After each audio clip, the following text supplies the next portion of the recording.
Good morning, everyone. My name is MightyStream, and I'm going to do your April the 2nd spiritual principle a day in a meditation. Hope you're having a beautiful morning. Let's go ahead and get into the meditation. In the meantime, if you need to reach me, feel free to do so at recoveryofhope21@gmail.com. Okay, look here. It is entitled, An Open Mind is a Lifesaver. I have a feeling this is going to be deep. Let's see what it has for us.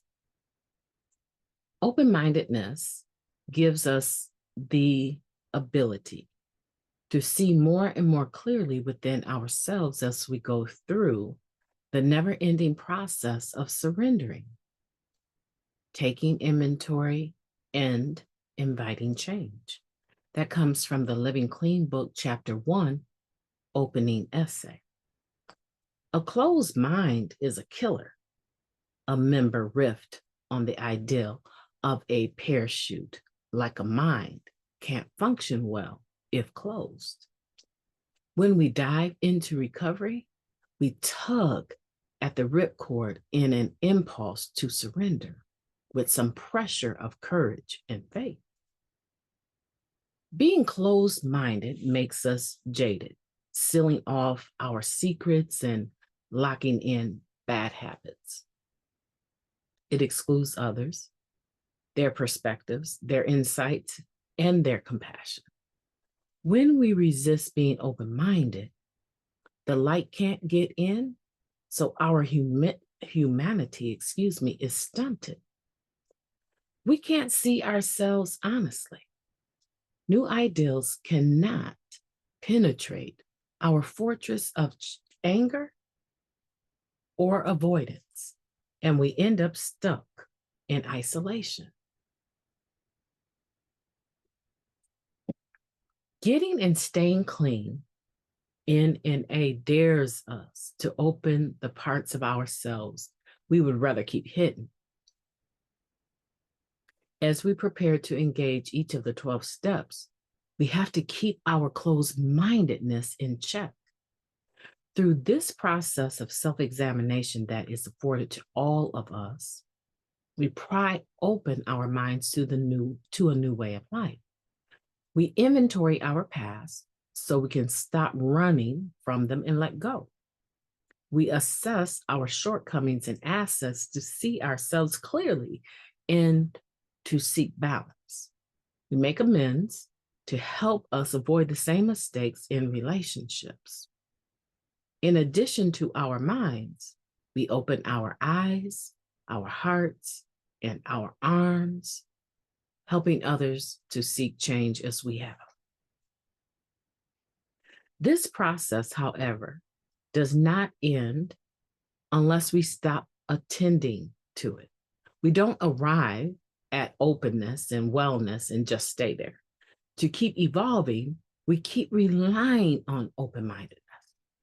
The member continued, our feet may touch the ground for a moment, but life will have us back up in that plane soon enough. We have to jump and pull that cord again, and we want to continue to grow. Maintaining open-mindedness, even with the years clean, prevents us from becoming too rigid, from building walls that we can't see over, helping us to navigate new areas of conflict that arise. Where in my recovery can I be more open-minded? Who or what am I resisting today?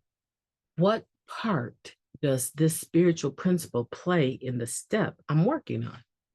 If I've halted actively working on myself, what needs to happen so I can pull that cord and expand?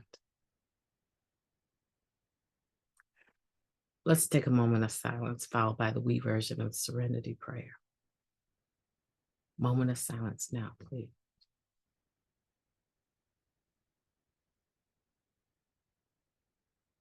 Thank you.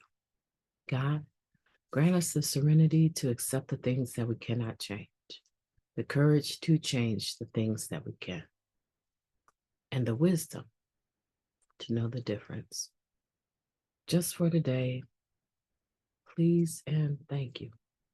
You know, I'm sitting here thinking about that last sentence, that last question. If I've halted actively working on myself, what needs to happen so I can pull that cord and expand? That's a heavy question. The gist of this, the spiritual principle we're talking about, right, is open-mindedness and being able to see more and more clearly within ourselves as we go through the never-ending process of surrendering, taking inventory, and inviting change. Just in the step 10 alone, right? Just in step 10 alone, this is a regular process of taking an inventory of ourselves, right? And being willing to make prompt amends wherever it's necessary, whenever it's necessary. We're not afraid to look at a situation and say, I got, before someone comes to you, right? Before someone comes to you or, to myself and says, you really offended me. Before that even happens, I have a process of looking at and going over my actions. I'm not looking at myself in a paranoid type way, right? I'm not looking at myself, scrutinizing myself. Oh, what did you do bad today? No, that's not the point. The point is that if I am a spiritual being and I personally have a God of my own understanding that I am in tune to, right? Step 11 tells me I'm in tune through prayer and meditation. I maintain a conscious contact with the God of my understanding, excuse me.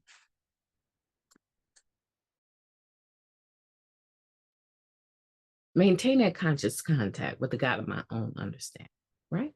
So in step 11, this is a process. I have a relationship with my higher power. And if I have that and I claim to have that, I am personally not afraid to look throughout the course of my day. It might be uncomfortable for some other people, right? When I contact them and say, I just feel like I need to go back over this and talk about this. I feel like I such and such and this happened. And I really want to make sure I, let you know I'm aware that maybe the way I said that was harsh. It hurt you, right? And it wasn't that I was trying to hurt you. I was rushing.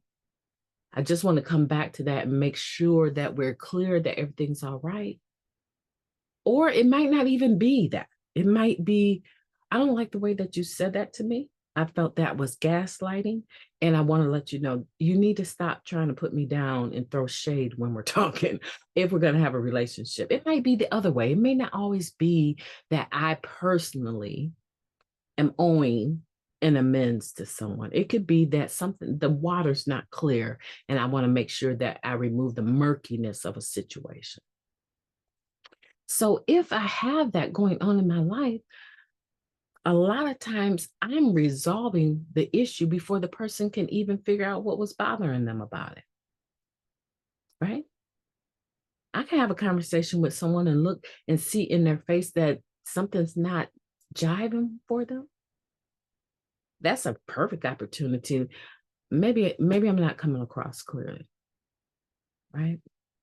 You seem like you might be confused. What's confusing about what I'm saying? So I make sure. I have this professor, and she is not an easy professor, but she is the individual that, for me, iron sharpens iron, right? So this professor, she has taught me, when you ask a question, know the question that you mean to ask. Because when you ask another question right after the first question and you don't give the person an opportunity to respond, you didn't know what question you wanted to ask to begin with. Make sure you know the question you want to ask, even if it means that you need to take a pause in the session and say, give me just a moment. I want to make sure that I ask what I need to know, right? Take a moment and make sure you're asking what you want to know, so that when they go to respond, they're focusing on that one question, not two or three.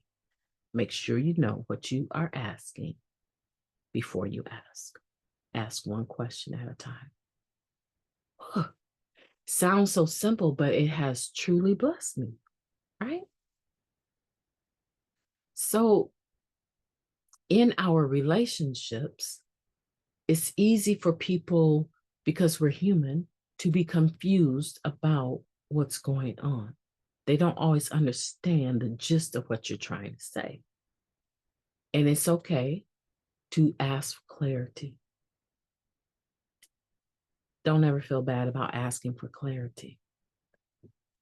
In the sense of open-mindedness, that is a part.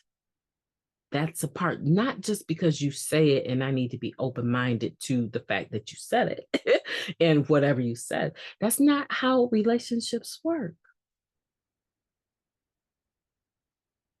I can't read your mind and you can't read mine. So that means that there has to be dialogue. However, I do find that people in general are afraid of dialogue, and it makes them closed-minded. Because if they dare acknowledge that I'm not sure about what you said, then somehow they feel like that reflects on their value. And that's not the case at all, right? As a recovering person, I believe that it's healthy to have dialogue. It's healthy to keep an open mind. It's healthy to allow feedback and to give feedback.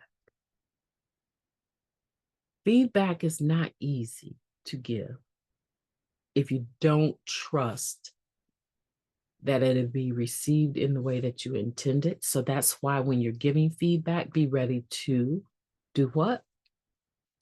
Respond. When the person comes back with asking for clarity, be ready to respond in the same manner that you're open-minded in giving the feedback. Don't all of a sudden become closed-minded, because actually when you're closed-minded and people are coming back and asking questions about the feedback you gave, it really is showing that you were closed-minded anyway, and that the feedback may not necessarily be coming from a good place, because now you're all of a sudden non-responsive. We're grown people. This is a relationship. And so in that relationship that we're seeking to improve ourselves, hopefully improve others, right? Not necessarily with that intent, but to improve myself so that I'm a better individual, that I am pulling the cord and expanding every day. Because that's what recovery is teaching me to do, that this is ongoing. It doesn't cease. Just because I wake up in a bad mood one day, it doesn't stop. I'm still charged with looking at my motives and my intent and my communications, and I'm still employed with that, regardless to what kind of mood. Now, if I wake up in a bad mood, I might intentionally try not to engage as many people as possible, but just my day-to-day life. I mean, there's 4 other people in this home, right? Not 4 other people. I don't know where I got it. 3 other people in this home. There's 4 total. So I'm responsible for at least 2 of them. And many days, 3, especially if my husband is not feeling the best, right? So I just want to encourage you today to be reflective the way that I'm trying to be reflective myself. Have I halted actively working on myself? I would have to say in some areas I have, but they're not like, to me, they're recovery related, but it's more about health and fitness, right? Personal wellness, making sure that I keep my blood pressure where it needs to be, making sure that I exercise, that's a big one, that I eat right, that's a big one, right? So in the scope of recovery, the Living Clean book opens up our personal health, right? So we don't have to intentionally avoid those areas because they're not the common conversation. So I would have to say, yes, I have halted in some areas, especially with physical fitness. And I know that once I align that properly and get my blood pressure where it needs to be and not be afraid to go to the doctor like I sometimes am, once I get those things in check, I will be able to expand myself because my energy will improve. I won't find myself gasping, for breath because I'm trying to fit all one thing in the breath that I have, right? I will have improved my lung capacity. So these are things I want you thinking about because a lot of times we're just locked down to the 12 steps and 12 traditions and the concepts. And there's so much more that you may personally find yourself not willing to pull the cord on that parachute so that you can expand in other areas of your life. Let's take a look at that today. I am going to make sure I come back to this and focus in the spirit of prayer and meditation on this. Have a beautiful day on purpose. I intend to. It's been my pleasure being with you today. I will be talking to you tomorrow.